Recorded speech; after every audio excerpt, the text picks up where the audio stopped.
The month of Adar, of course, famous for Purim,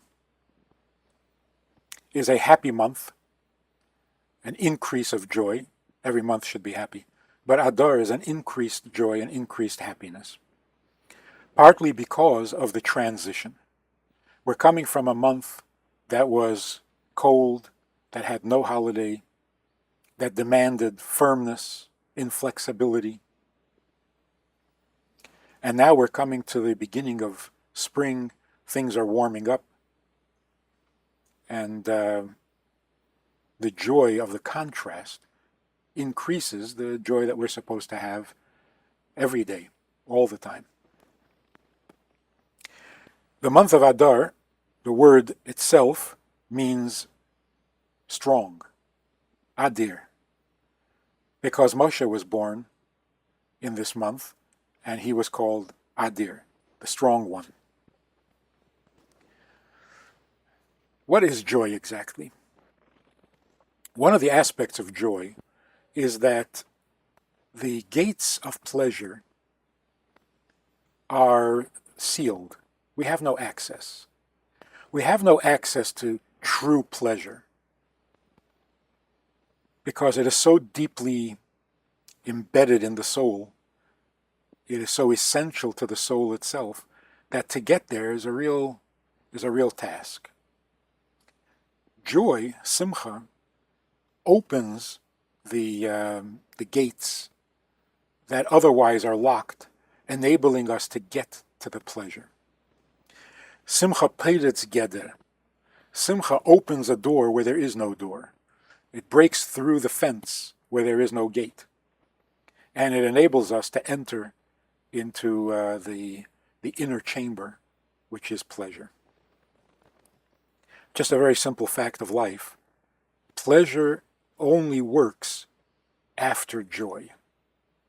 Eating, for example, is pleasure, but if you eat when you're in a bad mood, when there's no joy, the eating is not healthy, the eating doesn't work, the pleasure doesn't produce what it's supposed to produce. In fact, it becomes negative,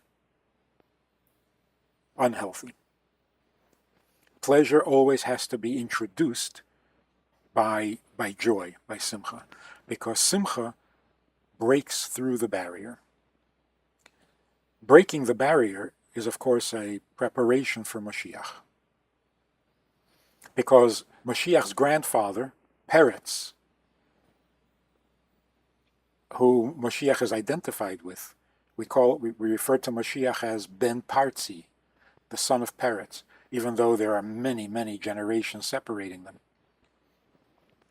But Peretz means breaking through a barrier. Simcha peiretz geder. Simcha breaks through the barriers.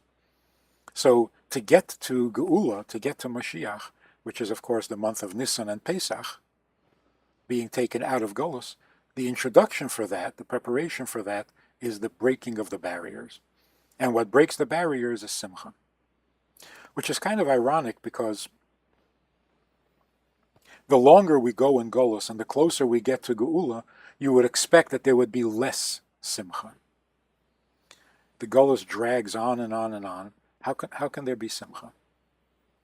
So you would expect that just before the coming of the Geula, we would be in our darkest, deepest unhappiness, lack of happiness. And that Mashiach would come out of our desperation,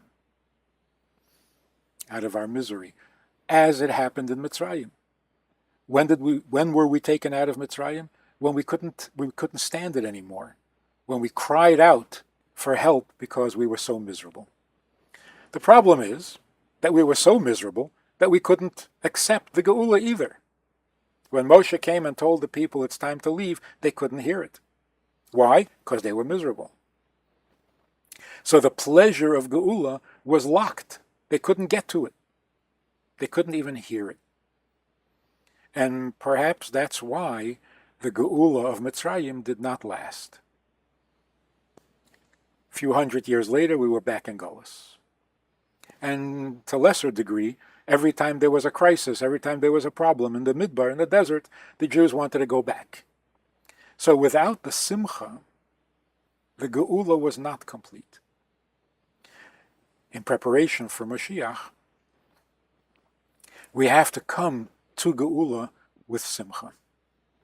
In fact, all the names of the months did not exist until Jews had gone into Golus and were in Bavel, in Babylon.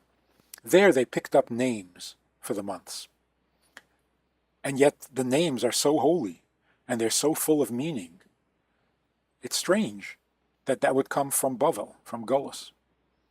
So the Rebbe explains, before the exile, before going into Golus from Israel, the months were called first month, second month, third month. First month from what? From Yetzias Mitzrayim. Second month from Yetzias Mitzrayim, because the first month is Nisan. So the months were identified by their relationship to what was in the past, to where we were coming from. Once we went into Golus, the past Geula, coming out of Mitzrayim, was not the most important thing anymore. The most important thing is, when do we get out of this Golus? What does our future hold? So then, the months were no longer associated with Yetzias Mitzrayim. They became steps towards the next Geula, the next coming out of Golus. So every month must in some way represent look to the future. Adar, meaning strong, is the strength of joy, the strength that joy gives. And what is that? The ability to overcome the obstacle, to break through. And that is the reason that Adar must follow, or must be close to Nisan. And Purim must be as close to Nisan as possible, so when there are 2 months of Adar, we celebrate Purim in the second one, not in the first one. So the first Adar, when there are 2, is really like a preparation for the second Adar, a build-up of joy. And the Rebbe would always say that when you have 2 months of Adar, you have 60 days of joy, not just 30. And that is a very powerful introduction to Nisan. Now, there are different arrangements of God's name, the letters of God's name, that represent the different months. We spoke earlier, previously, about the month in which the letters are arranged where there's a Yud, the first Hey, the second Hey, and then the Vav. And that represented a closeness between mother and daughter, because the first Hey is Bina, which is the mother, and the last Hey is Malchus, which is the daughter, and they're usually separated by the Vav. But when you rearrange the letters so that the 2 Heys come together, that's the union or the reunion of mother and daughter, which is, of course, a necessary part of Sholem Bayis. When a mother and daughter are at peace, the daughter can be a wife, can be available, can be present. There's another arrangement where the letters are the 2 Heys next to each other, and then the Yud and the Vav. So rather than the Hey coming between the Yud and the Vav, the 2 Heys are united, and then the Vav with the Yud are united. Now the Yud and the Vav are father and son, because the Yud is Chachma, it's the father, the Av, and the Vav are the 6 emotions, those are the sons. As it says by Leah, who is Bina, that Leah gave birth to 6 sons, and then she gave birth to a daughter whose name was Dinah, because Dinah is Malchus, Dinah de Malchusa. So the Vav represents the 6 emotions, those are the sons. When the 2 Heys are together, and the Yud and the Vav are together, then you have peace between mother and daughter, father and son.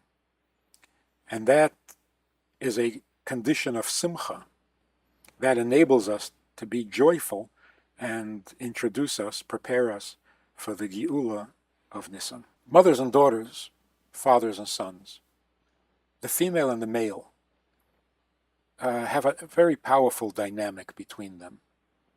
And the ultimate humility, which is represented by the month of Adar, is the fish. The mazel, the sign of Adar, is the fish. Fish contain a certain quality that makes them more receptive to blessings than all other animals. The fish did not die during the flood. All animals died except those that were on the ark, but the fish were safe. And that's because they never crossbreed. The animals were crossbreeding, so they had to be destroyed. Fish never do that. Fish are loyal to their species or to their whatever, to their kind. What do you say? Birds of a feather? What do you say about fish? Fish of a fin? They were loyal. They also live concealed, hidden by the water. So there's a tznius there. There's a modesty there that makes them more receptive to blessings than things that are revealed and exposed to the garish light of day. Now, in the dynamic between husband and wife, male and female, the husband is the giver and the wife is the receiver. And what happens, unfortunately, sadly, is that there's this two-sided, double-sided resistance. The man, who's supposed to be the giver, complains that his wife is not a receiver. She's not receptive. So it's not his fault. He's ready to be a giver, but she doesn't receive. The wife complains, "Oh, I'm totally receptive. I'm open. I'm a healthy woman," but he's not a giver. He's not a real man. And of course, that is not good for the relationship. So what needs to happen is there's a certain humility that says, I'm going to do what I need to do, what I'm supposed to do for the other. I will be receptive, a woman feels. I will be receptive. I will be a total woman, even though he's not such a man. But maybe if I'm totally receptive, maybe that will inspire him over time to become a real giver. And the man has to feel, I'm going to give. And I'm going to give properly and totally and correctly. And that has to appeal to a woman who is a receiver, and eventually she will appreciate it and become a real receiver. And we learn this, of course, from the miracle of Purin, where God was not obvious. Sometimes you can't be so obvious about your role in a relationship. The miracles of Yetzias Mitzrayim, the miracles of Nisan, the month of Nisan, they were overwhelming. You couldn't deny it, you couldn't resist it. It carried you away. God came and whisked us out of Mitzrayim on wings of eagles, on clouds. You couldn't resist. He was so obvious. We didn't really develop the ability or the great capacity to receive properly, or at least not for 50 days until the giving of the Torah. Sometimes you have to be a little more subtle. Sometimes the great miracle, the giving, has to be not so obvious, more like the moon. You give a little and you wait until it's absorbed, until it's appreciated, then you give some more. You don't have to be obvious that you are the giver. And you don't have to be obvious that you are the receiver. A little subtlety enables us to do what we need to do while the other is still growing or working out their issues. So there should never be this attitude, "Oh, I'm fine. My spouse got a problem." That's not a marriage. That's not a relationship. If you want your husband to be more of a giver, be more of a receiver. If you want your wife to be more of a receiver, more receptive, be more of a giver. But do it subtly. Do it like the moon, not like the sun.